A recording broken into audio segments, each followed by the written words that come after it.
प्रेत के किस्से सुनने में बेहद रोमांचक और दिलचस्प लगते हैं, लेकिन क्या हो जब ये किस्से सिर्फ किस्से ना रहकर एक हकीकत की तरह आपके सामने आए। आज की युवा पीढ़ी भूत और आत्माओं के होने पर विश्वास नहीं करती, लेकिन जिस पर आप विश्वास नहीं करते वह असल में है ही नहीं, ये तो संभव नहीं है ना। आज हम ऐसे ही भूतहा स्थान से आपका परिचय करवाने जा रहे हैं जिसके बारे में कहा जाता है कि इसका निर्माण स्वयं एक आत्मा ने किया था। जोधपुर राजस्थान स्थित बावड़ियों के किस्से स्थानीय लोगों में बहुत मशहूर हैं। यहाँ पानी की कई बावड़ियाँ हैं जिनमें से एक के बारे में कहा जाता है कि उसे भूत ने बनवाया था। जोधपुर से लगभग 90 किलोमीटर दूरी पर स्थित रठासी नाम का एक ऐतिहासिक गांव है। मारवाड़ के इतिहास पर नजर डालें तो ये ज्ञात होता है कि जब जोधपुर में रहने वाले राजपूतों की चंपावत शाखा का विभाजन हुआ तो उनमें से अलग हुए एक दल ने कापरदा गांव में रहना शुरू किया। लेकिन इस स्थान पर रहने वाले युवा राजपूत राजकुमारों ने गांव में साधना करने वाले साधु महात्माओं को परेशान करना शुरू कर दिया। उन राजकुमारों से क्रोधित होकर साधुओं ने उन्हें श्राप दे दिया कि उनके आने वाली पीढ़ी इस गांव में नहीं रह पाएगी। साधुओं के श्राप की बात जब राजकुमारों ने अपने घर में बताई तो सभी भयभीत हो गए और उस गांव को छोड़कर चले गए। इस गांव को छोड़कर वह जिस गांव में रहने के लिए गए उस गांव का नाम है रठासी गांव। ये जोधपुर से लगभग 90 किलोमीटर की दूरी पर स्थित एक ऐतिहासिक गांव है। इस गांव में एक बावड़ी है जिसके बारे में कहा जाता है कि वह भूतों के सहयोग से बनी है, अर्थात उस बावड़ी को बनाने में भूत प्रेतों ने गांव वालों की सहायता की थी। ठाकुर जयसिंह के महल में स्थित इस बावड़ी को देखने के लिए लोग दूर दूर से आते हैं।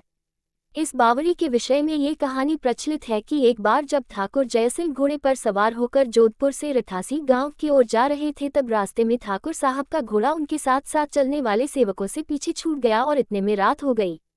राजा का घोड़ा काफी थक चुका था और उसे बहुत प्यास लगी थी। रास्ते में एक तालाब को देखकर ठाकुर जयसिंह अपने घोड़े को पानी पिलाने के लिए ले गए। आधी रात का समय था। घोड़ा जैसे ही आगे बढ़ा राजा को एक आकृति दिखाई दी जिसने धीरे धीरे इंसानी शरीर धारण कर लिया।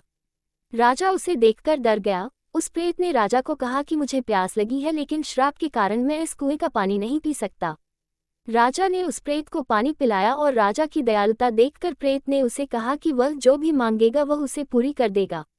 राजा ने प्रेत को कहा कि वह उसके महल में एक बावड़ी का निर्माण करे और उसके राज्य को सुंदर बना दे।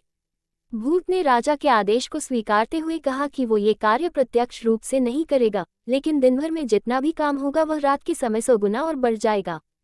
उस प्रेत ने राजा को ये राज किसी को न बताने के लिए कहा। इस घटना के 2 दिन बाद ही महल और बावड़ी की इमारतें बनने लगीं। रात में पत्थर ठोंकने की रहस्यमय आवाजें आने लगीं। दिन प्रतिदिन निर्माण काम तेज गति से बढ़ने लगा, लेकिन रानी के जिद करने पर राजा ने ये राज रानी को बता दिया कि आखिर निर्माण इतनी जल्दी कैसे पूरा होता जा रहा है। राजा ने जैसे ही यह राज रानी को बताया सारा काम वहीं रुक गया। बावड़ी भी ज्यों की त्यों ही रह गई। इस घटना के बाद किसी ने भी उस बावड़ी को बनाने की कोशिश नहीं की। समाप्त। भूत प्रेत के किस्से सुनने में बेहद रोमांचक और दिलचस्प लगते हैं, लेकिन क्या हो जब ये किस्से सिर्फ किस्से न रहकर एक हकीकत की तरह आपके सामने आए।